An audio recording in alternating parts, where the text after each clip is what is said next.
Hey guys, in this video I'll show you how to do ChatGPT Instagram roast. But before we start, if you appreciate me making a video just like this, just go ahead and give me a like. Also subscribe if you're new. Okay, let's get started. First step you need to do is go on App Store, or if you have Android device, go on Play Magazine and download ChatGPT. After that, go into Instagram and open your profile by clicking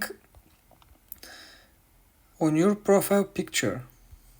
Then that you need to do is take a screenshot on your Instagram, no matter what. When you have already taken a screenshot, go to ChatGPT app.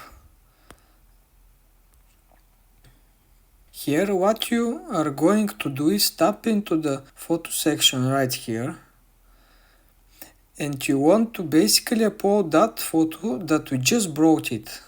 Select that and click add at the top right corner.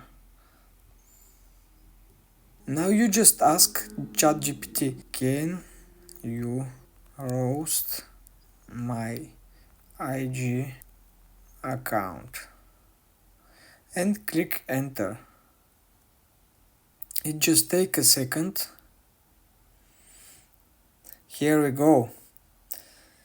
Now it will come with a bunch of stuff, that's all. If you want another one, you can ask it to do it again and again. Type, can you roast it again? And click enter. And that's all. You can do that even 10 or more times and it will give you different text every time. Thanks for watching. If you appreciate me making a video just like this, just go ahead and give me a like. Also subscribe if you're new. And if you have any questions around the video, comment down below. And I want to see you in next video. Bye.